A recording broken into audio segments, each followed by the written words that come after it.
Take my word for it. I live there. Come to Florida. Get pre-approved right now with my guy Michael Kotze. Call him at 561-441-2730. He's got Choice Mortgage and a great real estate team. Get pre-approved right now. Michael Kotze, 561-441-2730. Buy in Florida right now. Don't wait. Save money on state taxes. Make your move today with Choice Mortgage. Trust me, Florida is waiting. This guy's so good, he did my commercials in Florida too. Mike Kotze, 561-441-2730. A ride.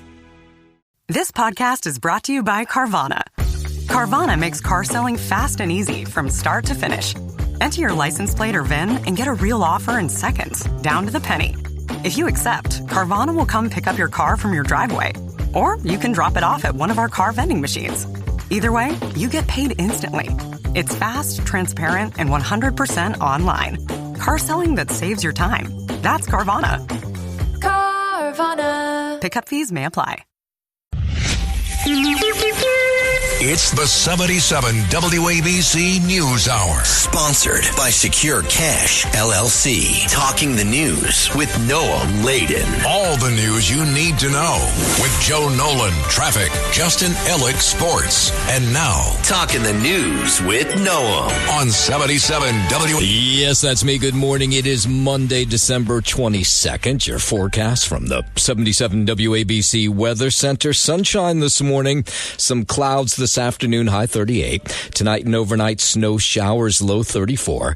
And then Tuesday, we'll see a mix of rain and snow. Some places, higher elevations, it'll be all snow, the high 37. If you are walking out the door with us right now, it is 27 and clear in Baldwin out on Long Island. It's 24 and clear in Pompton Lakes over in New Jersey. And it's 26 and clear right outside our Midtown studios. If you could hit that top 5 at 5 thing. Do you get that? I can just do it. It's the top 5 at 5. Oh, no, you have it? No? All right, I'll do it. It's the top 5 at 5 with Noam Layden. Okay. Bruce Blakeman weighs in on why Elise Stefanik dropped out of the race for governor. How did a body in the Bronx end up in some scaffolding? Oh, there we go. A New Jersey man freaks out his whole neighborhood with a bow and arrow. Cardinal Dolan dishes on what's next after he steps down. And some smash and grabs on Long Island have been smashingly successful. All right, let's get into it at 5:01. A man found dead yesterday scaffolding outside a Marble Hill NYCHA building in the Bronx. Cops don't know a whole lot about this. We were trying to get more information. Not immediately clear how this man died, how his body ended up in the scaffolding of this building on West 225th Street. Neighbors watched as paramedics and police lowered this body from the scaffolding yesterday. So it's really disturbing to see this go on over here. Yeah, as neighbors watched the wooden pallets stained with blood and the body lying on the ground, they were left to wonder what exactly took place. This felt bad. Like, I don't like to see people like him. And then for him to have no shoes on out there, he must have been frozen, just sitting there, just waiting. Yeah. That was bad. Yeah, so cops still don't know exactly what took place. They say it's an ongoing investigation. More details may be on the way a little bit later today. 5:02 with Zohran Mamdani set to become the next mayor in less than 2 weeks. He's letting voters know who he'd like to see in his old New York State Assembly seat. Mamdani is endorsing Diana Moreno, a fellow Democratic socialist, to fill the seat. In a campaign posting on social media, Moreno says she's running to deliver on Mamdani's affordability agenda. Moreno will have to fight for the seat. Mary Hobaida, Rana Abdelhamid, and Shivani Deer have also declared their candidacies. The seat will be filled in a special election expected to be held in February. I'm Larry Kofsky, NBC News Radio. 3 police officers in the hospital now after a domestic call in Rochester turned deadly. Police say officers responded to a report that a woman's ex-boyfriend was trying to break into a home where she was with her current boyfriend. The suspect reportedly opened fire as officers arrived, striking 2 and later shooting a 3rd while fleeing. The officers returned fire and killed the suspect. 1 officer is in stable condition, another is in critical but stable following surgery, and a 3rd is in stable with serious injuries. I'm Jim Forbes. 5:03, we were watching over the weekend is they put up those new subway turnstile gates at some more subway stations. This was at the 138th Street 3rd Avenue station. These fare gates that they say will stop riders from jumping the turnstile. And think long, tall glass gates, if you haven't seen them, that open and close to let you in and out of the subway station. Now, what was interesting is News 12 had its cameras up there, a couple other TV stations as well. And there were people who said that they actually admitted this to the camera, that they had come down into the subway station to jump the turnstile, saw the glass gates and the TV cameras, and then turned away. Said, I guess I got to find another subway station to jump the turnstile. For people not to hop and stuff like that, this is more efficient. It's only a matter of time before people figure it out. Yeah, so far it doesn't seem anybody, at least this subway station, able to figure out these new glass doors. They're doing this trial period at a number of subway stations across the system. If it works, you'll see it at every subway station. That'll take a while. Some riders say they wish more money was spent on the trains and less on turnstile jumpers. I haven't seen anyone hop them yet. Train, scheduling, running time, but, just me, my opinion. Yeah, but the gates are part of this larger transformation that's happening across the city aimed at stopping fare evasion, which was, $900 million in 2024, something outrageous like that. 5:05, Nassau County Executive Bruce Blakeman touting a major endorsement now in the race for governor. Blakeman got a nod from President Trump in a post on Truth Social saying the Long Island politician is MAGA all the way and has the full support of the commander-in-chief. This coming a day after upstate Congresswoman Elise Stefanik announced she is dropping out of the race and will not be seeking re-election to the House. Stefanik maintained she would have won in a primary against Blakeman, but now was just not the right political time. Meanwhile, incumbent Governor Kathy Hochul is facing a primary from her second-in-command, Lieutenant Governor Antonio Delgado. I'm Liz Radabali for 77 WABC News. And coming up after 5:30, we will hear from Bruce Blakeman himself and what he had to say about Elise Stefanik dropping out of the race very suddenly on Friday. 5:06, let's go up to Providence, Rhode Island, where students at Brown University working to process last weekend's shooting that left 2 students dead, 9 others injured. Kylie Delamonte, she's a junior at Brown, sharing her story, saying she's grateful to be alive today and grateful that the gunman involved was, he was found dead in a storage unit in New Hampshire. It could have been literally anyone. I mean, I had a review session in that building the day before. All of my friends had finals in that building. It could have been anyone. Yeah, and you hear from students, they called off classes for the rest of the year, but a lot of people live in that area or decided not to go home.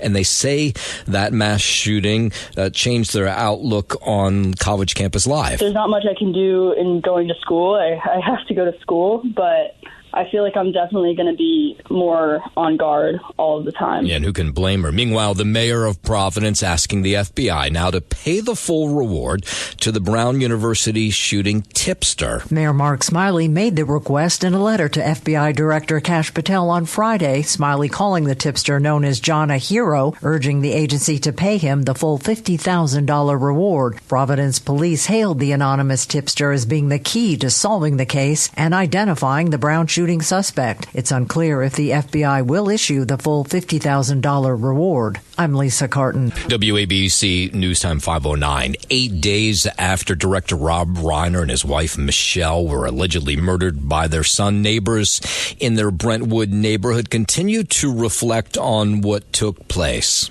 And, he cared. He really cared about the community and about the people. Someone there talking about Rob Reiner. Reiner was instrumental in the successful effort to make sure same-sex couples had the right to marry. Some people talking about that in the neighborhood. In the late 1990s, he championed early childhood education. Celebrity defense attorney Alan Jackson, he is representing Nick Reiner, Rob and Michelle's son, for the murder case, and his services are likely to come at a very high price. The exact figure remains unclear, but legal experts have speculated his full cost in a murder trial trial of this scale could reach into the millions. Reiner hired the famed attorney just days into his legal battle as he faces charges for the murder of his father, Hollywood director Rob Reiner, and his mother, Michelle. Jackson has defended Karen Reed twice, as well as Hollywood A-listers like Kevin Spacey and Harvey Weinstein. In Los Angeles, I'm Michael Kastner. While we're out west, the West Coast is bracing for this major winter storm. Forecasters say an atmospheric river will impact Southern California during Christmas week, bringing heavy rain, strong winds, and dangerous travel conditions. The National Weather Service warns the duration of this storm raises the risk of flooding and mudslides, with road and airport delays expected during one of the busiest holiday travel periods. I'm Lisa Carton. WABC News Time 5:10. 30 seconds into flight. Now you can note the speed and altitude graphics there at the bottom of your screen. Blue Origin making history with the first ever launch of a wheelchair user on a suborbital flight. Aerospace engineer Mickey Benthouse and her 5 crewmates, they lifted off from the company's West Texas launch site over the weekend. Benthouse, who works for the European Space Agency, has used a wheelchair since suffering a mountain biking accident. That was back in 2018. The brief flight, it lasted about 10 minutes.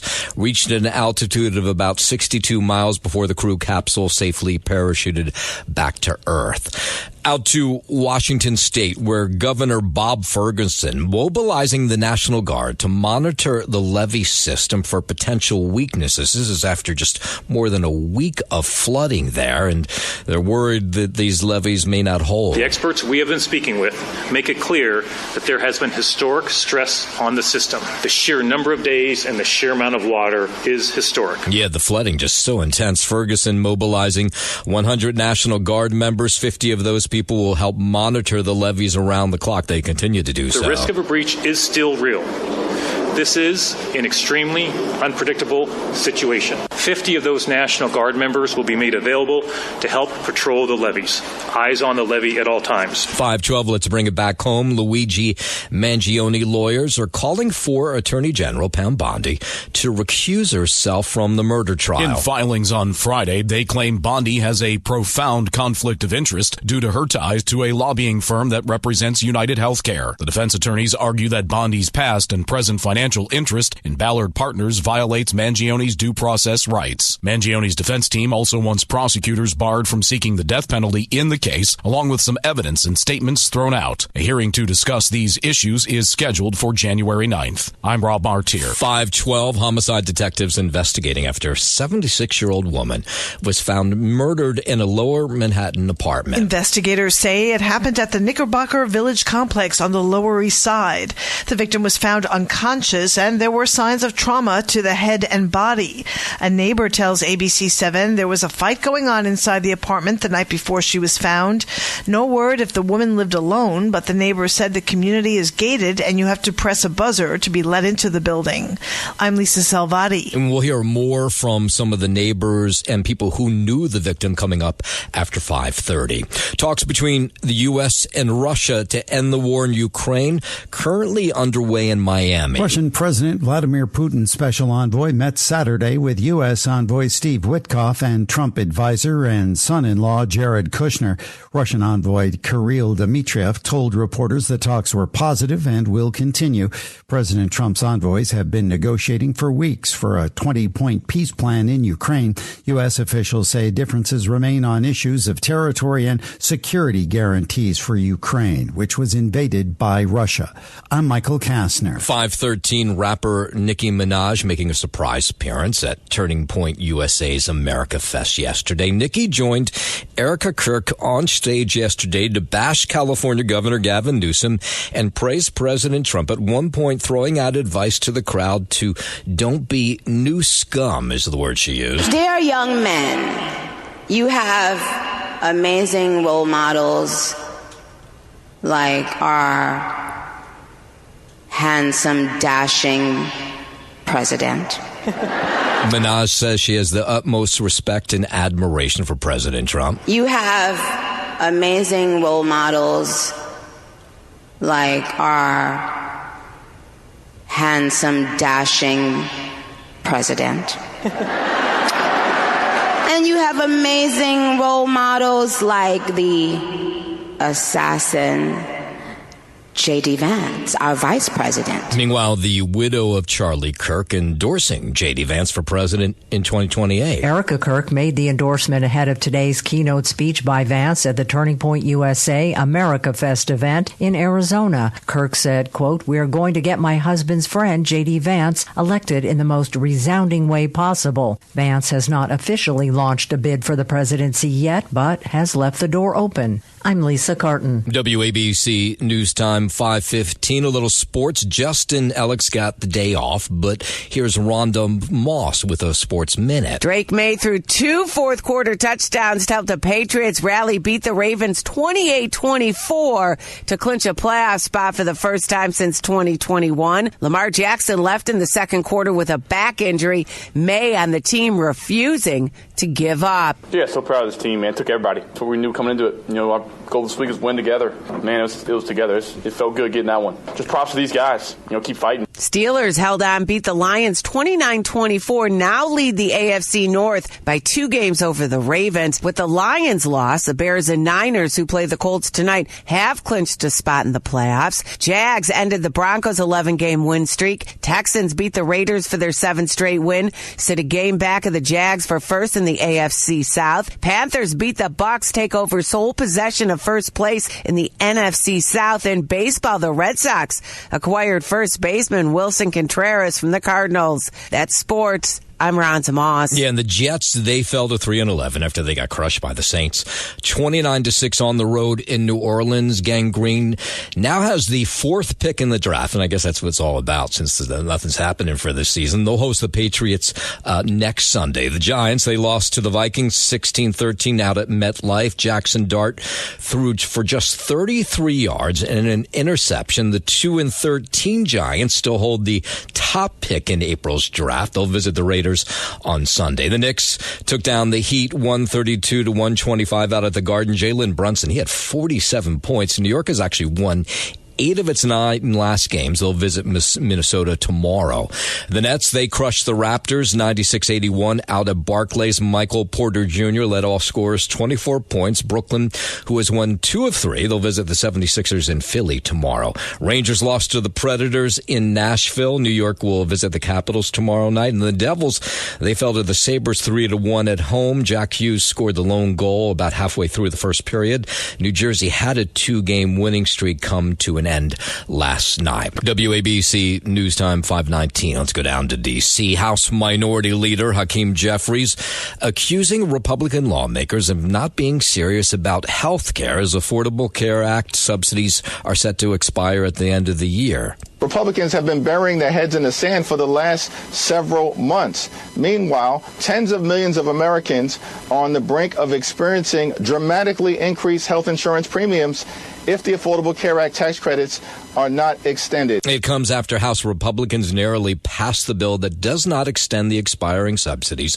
The measure now heads to the Senate, where it's not expected to pass, leaving millions of Americans facing higher health care premiums in the new year. House Democrats are going to continue to fight to get this extension through the Congress on our side.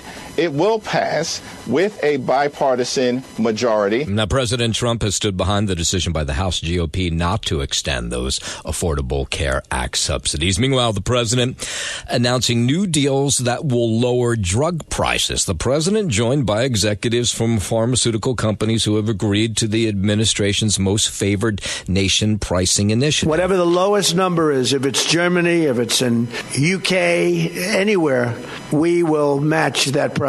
Drug costs have been a focal point for the president since he returned to office. They've agreed to offer many of their flagship drugs, really all of their flagship drugs, at heavily discounted, most favored nations prices. Earlier this year, the president announced the creation of Trump RX, which is a website where Americans can find prescription drugs at reduced prices. That website is expected to launch sometime early in the new year. While we're down in D.C., Capitol Hill lawmakers closing out the year by tackling what they're calling an affordability crisis. House Democrats pushing a broad tax relief package that, among other things, addresses housing. We're trying to create a 21st century housing boom boom that will rival what we saw after World War II. California Congressman Jimmy Gomez there. The American Affordability Act from Democrats includes strengthening the low-income housing tax credit, providing more tax help for first-time buyers, and adds a plan to convert vacant offices into housing. And if we do that, we'll bend the cost curve on housing and make America more affordable. Affordability, of course, is the key word these days. More people are trying to buy a home, but then instead of buying it in their late 20s or early 30s, are buying it in their 40s. Yeah, Democrats, though, not detailing how they'll pay for those programs. President Trump's Gold Card foreign visa program, it's up and running. The program aims to attract educated, well-off immigrants who would pay $1 million to the U.S. government for front-of-the-line immigration status. And you've taken in just a few days, you've taken in over $1.5 billion. That goes all toward reducing debt. Corporations can pay $2 million for a version of the Gold Card that allows them to use for any employee. Commerce Secretary Howard Lutnick says $1.3 billion worth of Gold Cards have been sold so far. They graduate from the top schools. These people want to hire them. Now you're able to buy a card. And this lottery all more important now that President Trump has suspended the nation's green card lottery after it was used by the suspect in the deadly Brown University shooting. 523, Republican Congressman Thomas Massie says he and Democrat Ro Khanna are considering inherent contempt charges against Attorney General Pam Bondi over the partial release of the Epstein files. Massie was on CBS's Face the Nation yesterday. It's very troubling, the posture that they've taken. And I won't be satisfied until the survivors are satisfied. Now, the two have been very critical of the files released by the Justice Department on Friday. In a post on X, Massie says the release grossly fails to comply with both the spirit and the letter of the law that President Trump signed last month. And now the Deputy Attorney General, Todd Blanche, defending the redactions in that first batch of files related to Jeffrey Epstein. He was on Meet the Press yesterday. He says the focus remains on protecting the victims. That's why you're not seeing everything. We're going through a very methodical process with hundreds of lawyers looking at every single document and making sure that victims' names and any of the information from victims is protected and redacted. Yeah, lawmakers, though, they want more information. Imagine if we had released tons of information around victims. That would be the true crime. That would be the true wrong. Yeah, so this Epstein thing not going away. 524. Retailers gearing up for last-minute shoppers. There's a lot of us out there. Recent reports suggest at least 80% of consumers plan to buy gifts at the last minute, with a large portion of those shoppers likely to hit brick-and-mortar stores because things won't be delivered on time. Here's some people out over the weekend doing some last-minute shopping. Have I started my shopping? We're done enough. We're done enough. I'm pretty much done with my holiday shopping. My sister's actually pregnant, and so she's due on Christmas Eve. You know, whenever the baby shows up, I'll have additional gifts for the baby because the baby's going to be spoiled. Haven't even started. Yeah, so Amazon, JCPenney, Kohl's, those are some of the stores that are offering same-day or next-day delivery on some select items, knowing that people wait till the last possible moment. No, I do not. I set a budget. I run by budget. Sometimes you blow the budget, but you do set a we do set a budget. Yeah, so Americans are expected to spend about an average of $1,000 on gifts this year. That seems like a lot. There was no budget. Honey, I wish I could tell you I set a budget. I never do. My budget is just keep swiping. Yeah. In her case, I guess they blew through that. 525. A new report says Americans spent big time on booze last year. Well, I gotta get drunk, and I sure do dread it, cause I know just what I'm gonna do. Smart Assets report says spending topped $228 billion on alcohol last year. Alaskans spent the most, with the average adult shelling out $1,250 on alcohol, while the state as a whole spent $675 million on alcoholic beverages. Wyoming placed second, with adults spending $1,237, and as a whole, the state spent $543 million on alcohol. There's a lot of doctors that tell me that I better start slowing it down. But there's more old drunks than they are old doctors, so I guess we better have another round. I'm Michael Casson. All right, 526. Still no winner in now the over $1 billion Powerball lottery. Nobody won over the weekend. Nobody matched all 6 numbers in Saturday night's drawing for $1.5 billion. So the Powerball jackpot now rolls over to Monday night's drawing when it will be worth an estimated $1.6 billion, making it the 5th largest U.S. lottery jackpot ever. Whoever wins the grand prize can choose the full amount over 30 installments or take the cash option of $735 million before taxes. There were 8 tickets in Saturday night's drawing that matched 5 of the 6 numbers, and those tickets are now worth $1 million each. Good luck. I'm Jim Forbes. Yeah, good luck is right. Or maybe I'll have to play. If it's over $1 billion, it seems silly not to. All right. It's the 77 WABC News Hour. Sponsored by Secure Cash, LLC. Talking the news with Noah Layden. All the news you need to know with Joe Nolan, traffic, Justin Ellick, sports. And now, Talking the news with Noah on 77 WABC. Yes, that's me. Good morning. It is Monday, December 22nd. Your forecast from the 77 WABC Weather Center. Sunshine this morning, some clouds this afternoon, high 38. Tonight and overnight, we'll see some snow showers, low 34. And then Tuesday, a rain and snow mix, the high 37.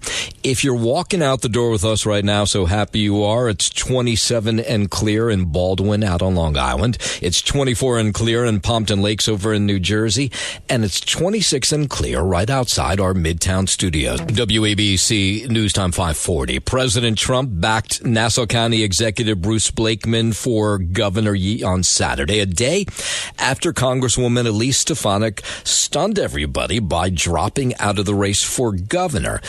In his Truth Social message, the president said Bruce is MAGA all the way and that he's been with me from the very beginning. The president put that up on Truth Social in his first endorsement since the dramatic development in the Republican primary. He called Blakeman a longtime friend, a fantastic guy who will win big in November against Kathy Hochul.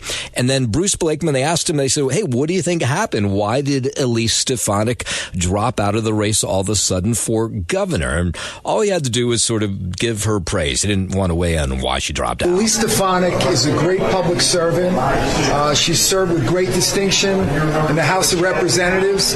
And I wish her well on all her future endeavors. And I think she'll be a leader in the party and a leader in government for years to come. Now, Republican insiders say that Stefanik likely decided to end her run for governor after President Trump hedged his endorsement, raising the prospect of her eventual defeat. Now, you remember they asked the president after Bruce Blakeman got into the race if he had picked anybody yet, and he said he liked both of them very much, and he wasn't going to do that.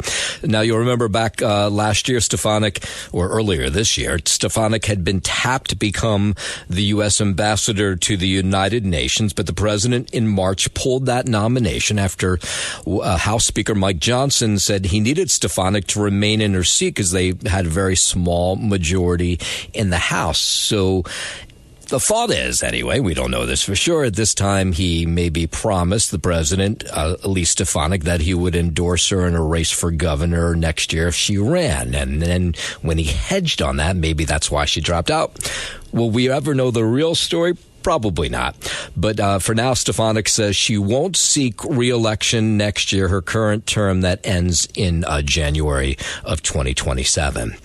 Out to New Jersey, where there was just this wild incident over the weekend. So a man allegedly killed another neighbor with a bow and arrow on Saturday.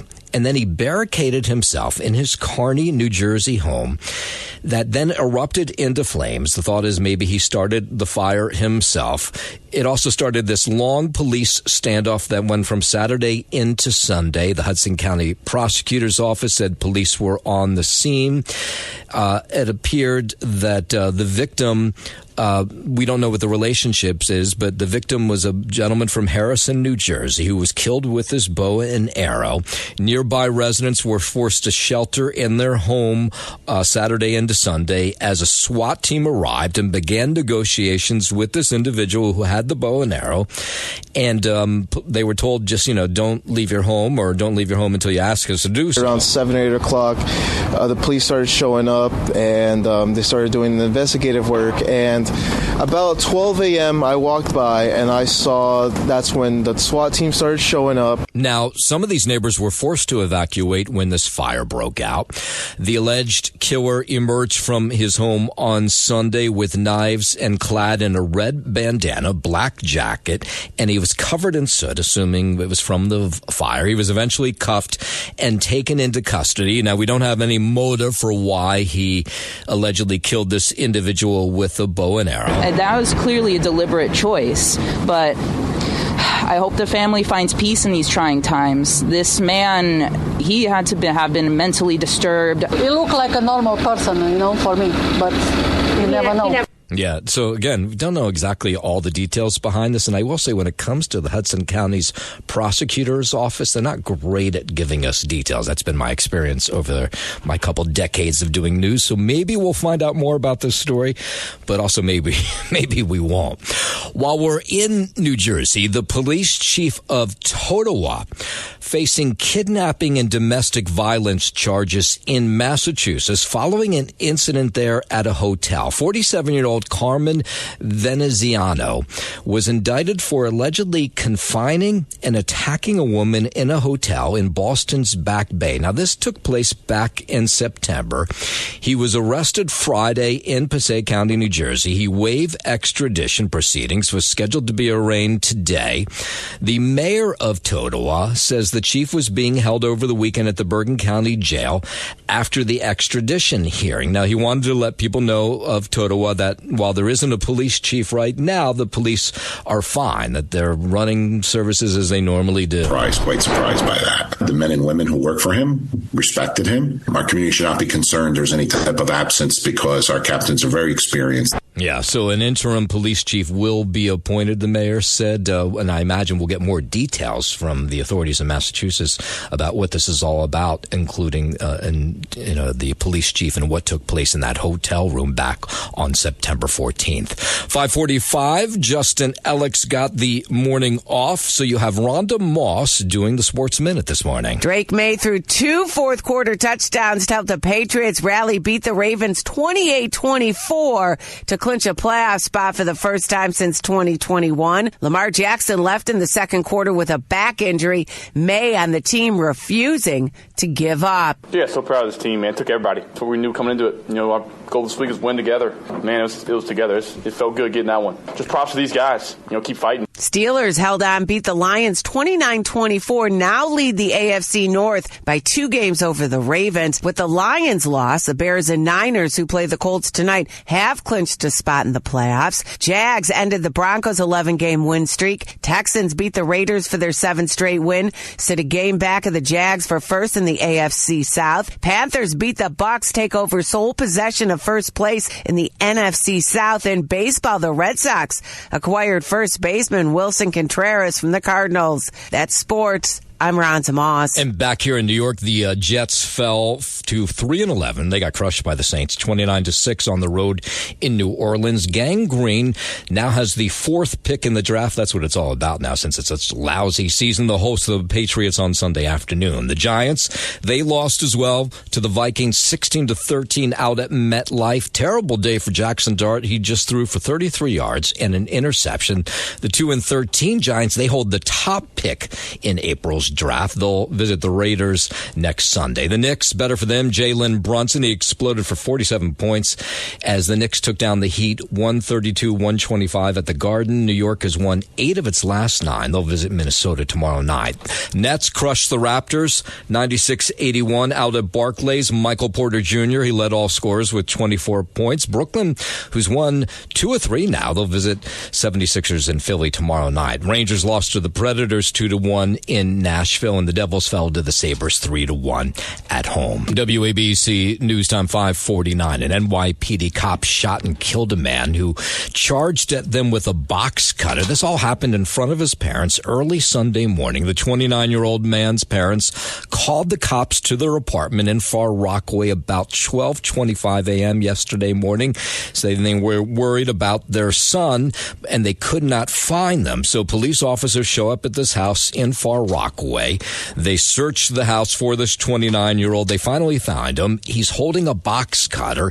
He charges at cops. Cops warn them to put the box cutter down. He doesn't do that. Officers gave multiple verbal commands to the male to drop the weapon. At this point, the 29-year-old male, still armed with a box cutter, charged at the officers. And that's when police officers opened fire. One officer discharged her taser. Immediately after, the second officer, who was within extremely close proximity to the armed male, discharged her firearm, striking the male as he continued to charge. Now, neighbors in this apartment building heard the gunfire. They knew something was up. They said they had heard the mom screaming, "Don't shoot, he's sick," before those bullets were fired. Now, neighbors said they did not know this family well. They had moved in just a couple years ago. I was looking through the peephole, so I just saw a whole bunch of cops, and it was just screaming, "Put it down, put it down." The mom screaming, like, "Don't shoot my son." The father screaming, "Don't shoot my son, don't shoot." Others say they did not know the family well, but that the son, at least their interactions with him, he seemed sort of normal. He was a nice young man. He was never disrespectful. I can't tell you anything bad about him because I don't know. I don't know him. I would see him come and go, and that's basically how I see the mother coming and going. Yeah, the NYPD says they'll release more about this police-involved shooting a little bit later today.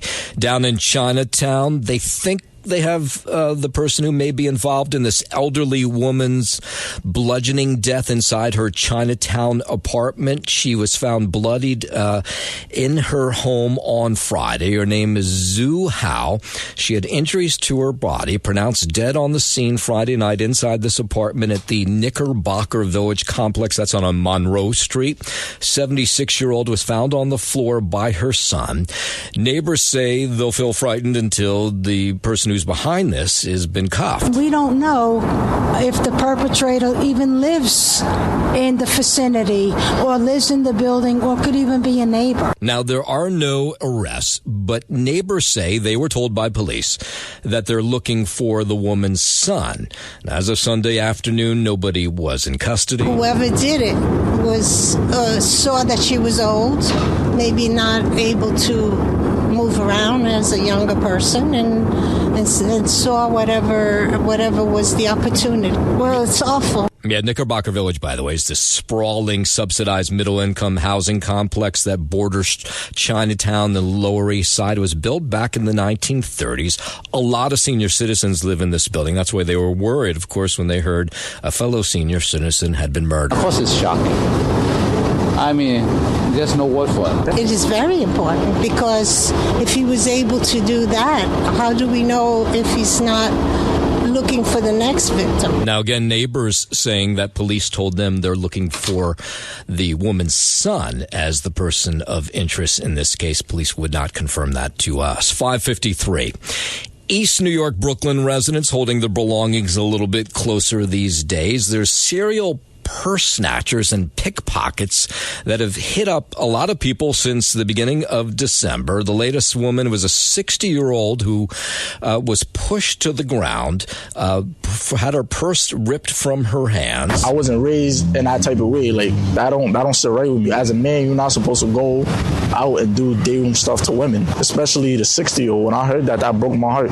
Yeah, well, there's people out there who will anyway. The purse snatcher appears not to only target women, but women specifically in this East New York neighborhood. All four incidents that have happened in the last couple of weeks reported to police just minutes away from each other, so they think the purse snatcher or snatchers probably lives right in that neighborhood. It's unfortunate that it happened, but it also doesn't surprise me. Not just like with this area, any area that has train stations above ground, like, or on the street like this, I'm always on my P's and Q's. I try to be like pay as much attention as possible. Yeah, so police looking through surveillance video don't have a lot of clues to who's behind these purse snatchings. 5:54, let's go out to Long Island where a break-in at a Hicksville, Long Island tech repair store is the latest in a string of smash and grab burglaries across Long Island. Police say the most recent incident happened yesterday. This was at a phone repair shop on South Broadway in Hicksville. Somebody came in, just smashed the cases, grabbed whatever they could, about $12,000 worth of merchandise that included iPhones, MacBooks, and computer monitors. The person who owns the store next door, which is a jewelry store, he said the same thing happened to him last year, smash and grab. So he says he feels bad for this guy. It's scary, yeah, because they just come 4 people and they probably had guns or something else. You know, at least it happened at night. Yeah, so the manager also says police told him the Hicksville break-in likely connected to incidents across Long Island, including recent ones in Limbrook and in Carl Place. We would like to have more security, more police around, which is good for the neighborhood. Now, the good news is, in this latest smash and grab, it took place while nobody was in the store, and thankfully, all these smash and grabs, nobody has been hurt. In what is perhaps his final visit to the parish as Archbishop, His Eminence Timothy Cardinal Dolan celebrated with the faithful at St. Columbanus Church in Cortlandt Manor in the Hudson Valley over the weekend as they rejoiced their anniversary of 75 years as a parish. It was the first time we've seen Cardinal Dolan since it was announced that he is going to step down. He was there when Bishop Ronald Hicks was introduced on Thursday, but he was talking a little bit more about how leaving as cardinal, as lots of people showed up to say their goodbyes to him, knowing this be the last time they'll see him in the Hudson Valley. Very happy to have him here because we knew he was retiring, so we were very grateful that he's able to be here with us. With his recent acknowledgement that he is now going to be retiring, that we still have the privilege of him being here. Bishop Ronald Hicks will become the new cardinal. He's from Chicago, like Pope Leo is. So yesterday, Cardinal Dolan was asked, what are you going to do next? Now that you're not going to be cardinal anymore. My successor, who's a winner, what a great guy, Archbishop Designate Hicks. He said, you're staying in New York, aren't you? I said, if you'll have me. He said, not only will I have you, but I'm going to put you to work. So I'll be around. Now, that's not to say I wouldn't maybe travel a little more, spend some time with family. I've already got some invitations for like retreats and teaching and stuff. But in general, I'll be around and you'll see more of me. All right, Archbishop Designate Hicks will be installed in his new role as cardinal on February 6th. I tell you all the time, the show you can't miss. What's that? On Sunday mornings, we know that Margaret Brennan, Face the Nation, Wench, George Stephanopoulos, ABC, right. Moron. Okay. Kristen Welker, Meet the Press, Idiot. Okay. The only show you can't miss on Sunday morning is that? my friend who hosts Sunday Morning Futures on Fox, Maria Bartiromo. And who did she have on yesterday? Archbishop Cardinal Dolan. Wow. It was a great interview. Great. Now, did he say he was upset he was no longer going to be the cardinal? He didn't say it. You know, I'm sure that he is, because the truth is they leave that up to the Pope. Yes, he turned 75, but the Pope could have kept him. He didn't do it. You know, he decided, no thanks, I want my own guy. He was very, very gracious. He's a very sweet man. You know that.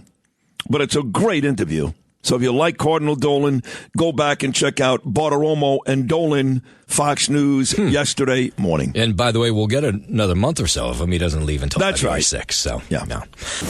Thanks for listening to the News Hour with Noam Laden. You can hear the News Hour with Noam Laden weekday mornings at 5 on 77 WABC. If you like the podcast, share it with your friends and listen anytime at WABCRadio.com and download the WABC Radio app. Hit that subscribe button on all major podcast platforms. Plus, follow WABC on social on Instagram, TikTok, Facebook, and X. See you next time for a new episode, so you never have to wonder. What the heck is going on here?